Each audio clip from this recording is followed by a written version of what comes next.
Last night, the ANC in KwaZulu-Natal confirmed the killing of its ward councillor candidate Siyabonga Mkhize.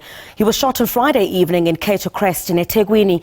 2 others were wounded in that incident, and the number of political killings continues to rise as we head to the local government elections. So we'll ask the ANC tonight what can be done about the violence that seems to spur up during this time, and an analyst on whether we can expect more cases of this nature as the date of the poll draws closer.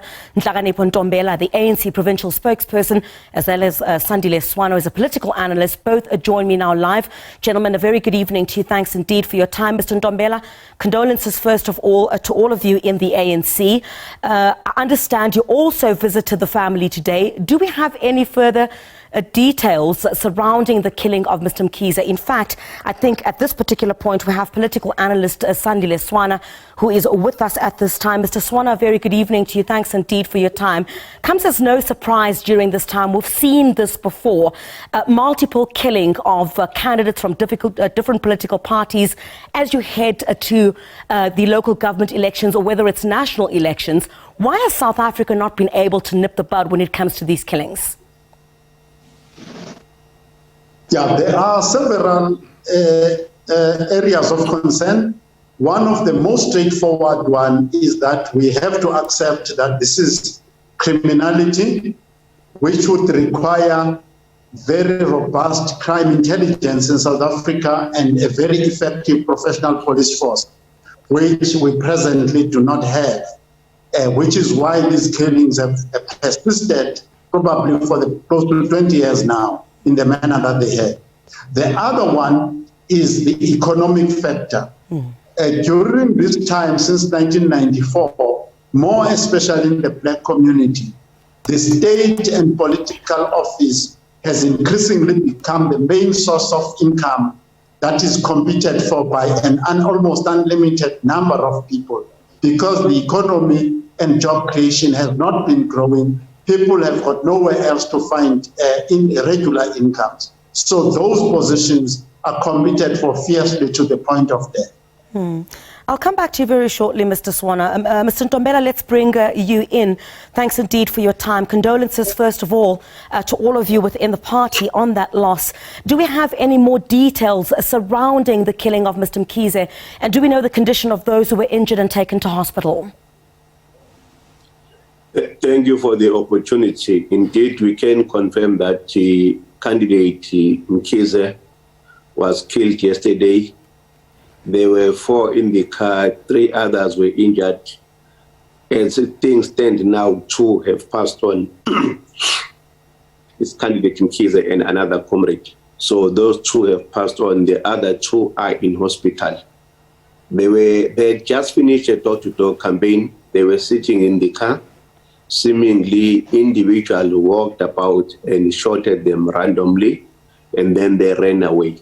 So hopefully the police will do their work expeditiously to try and cap what has happened there.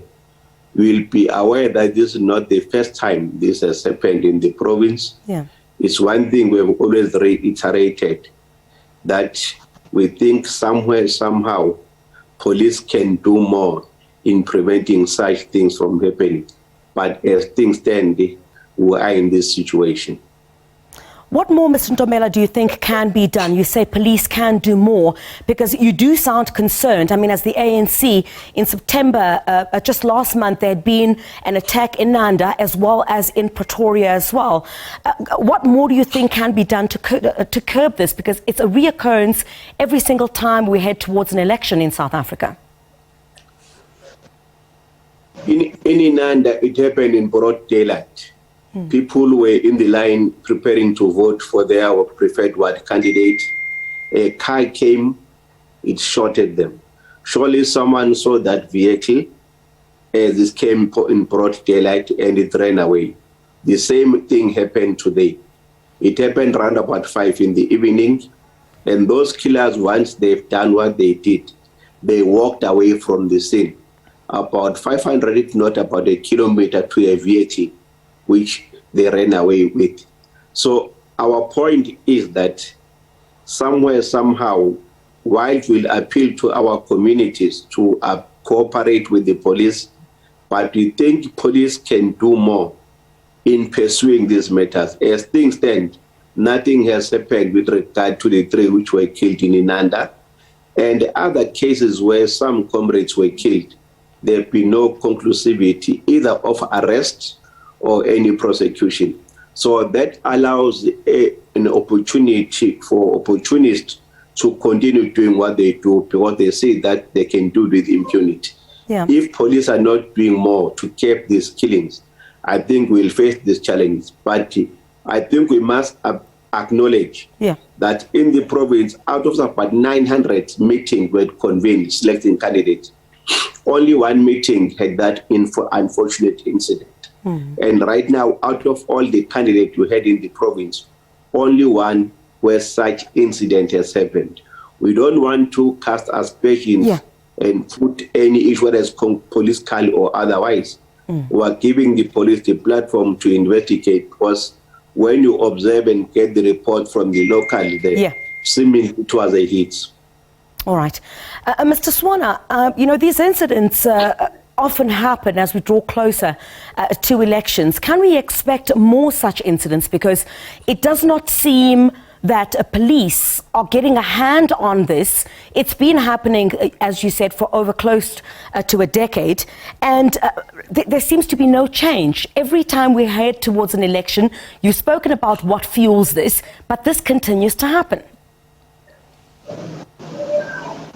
One of the things that the involved parties, including the African National Congress, has got to consider, and the police also have got to consider, is the motives behind these crimes. What is the incentive of the people who are behind these crimes? And start to see how those incentives can be removed so that people stop these killings. I think that we can expect these killings to continue, or similar types of events which seek to change the person who becomes the ward councillor, especially, or to change the list. You will bear in mind that in places like Swana, there's still contestation about who the rightful people who should be on the list should be, and so on and so forth. So these lists are actually hotly contested. And in my judgment, the underlying financial opportunities of rigging tenders and winning tenders, and also the regular salary that comes with this position where it's relevant, need to be considered in trying to combat this problem. Mr. Swana, as well as Mr. Ntombela, thank you very much indeed for your time. I'm afraid that's all we have time for. Nhlakanipho Ntombela, who is the ANC Provincial spokesperson, as well as Sandile Swana, is a political analyst, looking at what is believed to be political killings, quite a number of them. We saw incidents in Nanda, as well as in areas like Swana in the past as well, that has taken place. The latest incident, an ANC a candidate councillor also killed in Cato Crest, eThekwini.